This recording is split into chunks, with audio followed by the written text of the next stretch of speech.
Hello. Hello, Bright Club. Oh, smooth. So, my name's Billy, and I'm an ecologist. So, I don't know what you think about when you think about ecologists. I mean, most people tend to think something like that. But just to start off, I don't hug trees. I'm a marine ecologist, so I don't hug whales, I don't hug dolphins. I don't interfere with any large marine mammal, actually. So what I'm interested in is the interactions between plants and animals and the bacteria that live at the seabed. But before we start talking about science too much. Science! Yeah, science! I thought I'd tell you a wee bit about myself. So, I've introduced myself. My name is Billy. You can tell I'm a local, originally born in Belfast. But I've travelled about a wee bit. I've been everywhere. Arabian Sea, Northeast Atlantic, Aberdeen. Wow! And the one thing that people ask me is, why did you originally leave Belfast? Well, I was born here. My parents called me Billy and decided to raise me a Catholic. Thanks, Mum and Dad. I mean, personally, I didn't know that Charles Darwin wrote a parenting manual. I didn't read it. So yeah, I mean, I guess you find mimicry all through the animal kingdom. Lots of animals. There's hoverflies that pretend to be wasps. These blennies that pretend to be cleaner fish so they can take bites out of bigger fish. Loads and loads and loads of these mimics. So I guess that's what I did. I slid chameleon-like through Belfast in the mid-90s, right up till I left and went to Glasgow. Because that's where you go if you want to escape sectarianism. So anyway, I'll tell you a wee bit more about science. So I'm back here, I'm working at Queen's, and I'm interested in three things: climate change, catastrophe; habitat destruction, another big catastrophe; and extinction. I'm really interested in what happens when animals go extinct. I mean, not to the animals, but to the overall environment. So thinking about extinction, you can really divide that into two types. You get your mass extinctions, like dinosaurs, dodos, E17,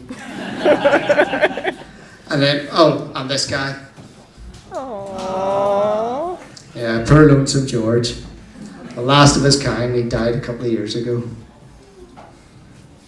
The other type of extinction is a bit more local. It's more like overfishing of a certain species, so caught in the North Sea, that kind of thing. So if you want to think of a useful analogy, think about mild ethnic cleansing, sort of like if UKIP win the next election versus the Holocaust. And with that, we'll start to talk a wee bit more about extinction. So what I'm really interested in at the moment is what happens if you get rid of crabs. And not like that, you dirty buggers. I don't mean, what do? Do you tell your previous sexual partners or not? Which actually, it raises an interesting question for me. You go to this guy. This is Tharus pubis. This is the humble pubic lice. And actually, the pubic lice is an endangered species. This guy is in danger of going extinct. You want to know why? Shampoo. Deforestation.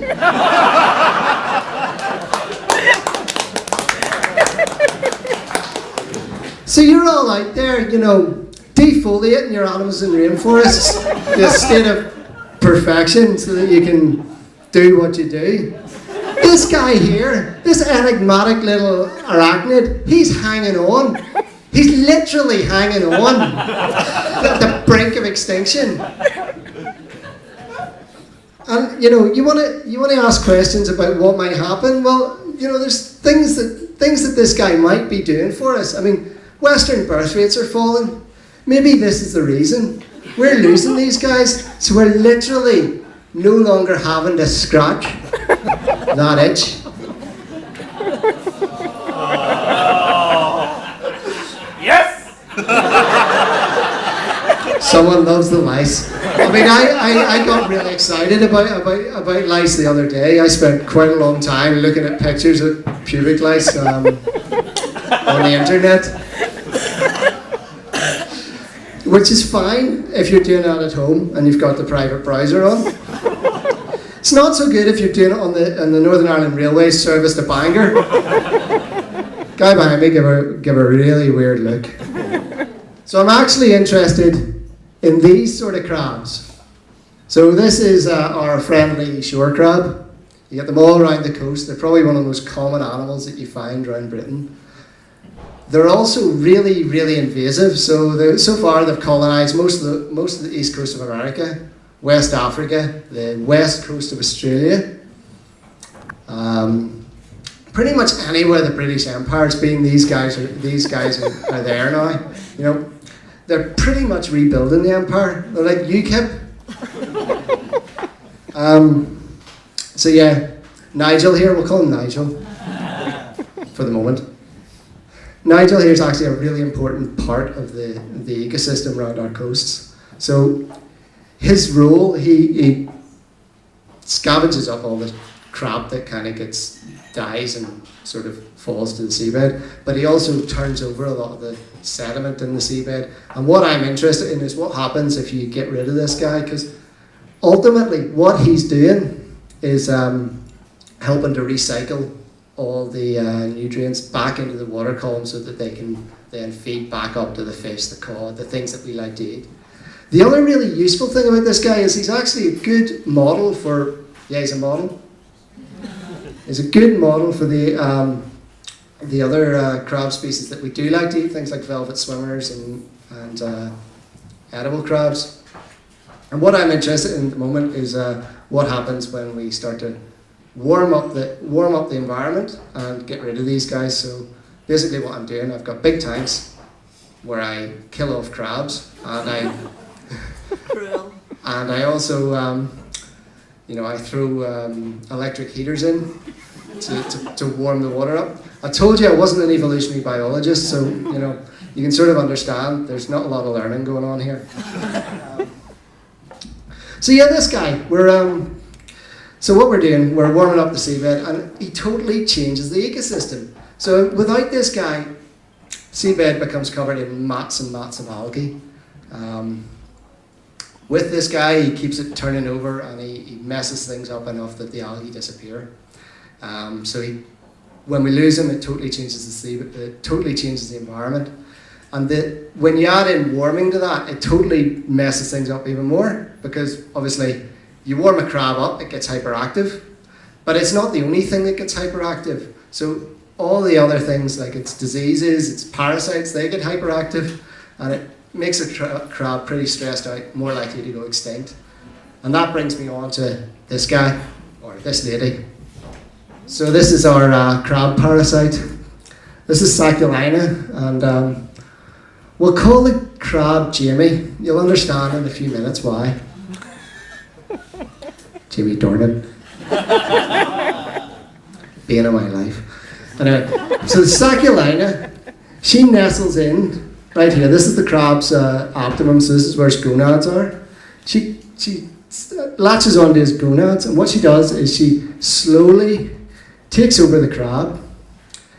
She castrates him, and then she basically makes him her slave. So she turns him into basically a zombie. His behaviour changes so that he protects her at all costs, and all she does is just produce eggs. And while she's doing this, her tendrils, her slimy wee tendrils, start to spread through the whole crab's body. So this here is basically an outline of a crab and the parasite. You wonder what makes this thing exist. Basically, I mean, this isn't just a parasite. This is your finest S&M parasite. Like, this is like the ultimate dominatrix. But there's poetic justice in this. There is a little bit of poetic justice, because the male Saculina, you can't actually see him here. He's actually a parasite on the female.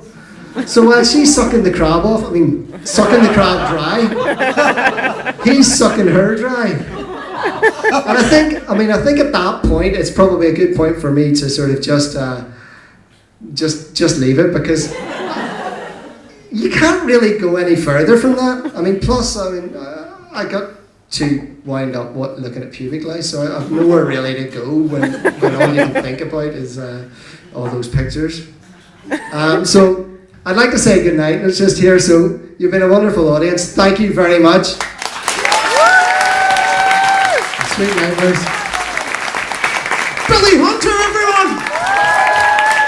Awesome! I was so pleased to that. Out of interest, and I'm not meaning to pry, does anybody here have pubic lice? No, because if you have, don't be ashamed. The game has changed. Billy pointed out, you could be a national park one day. Wouldn't that be incredible? We're going to get cracking on, because we're going to have an interval. We can go get drinks and things. Our next act, is he ready?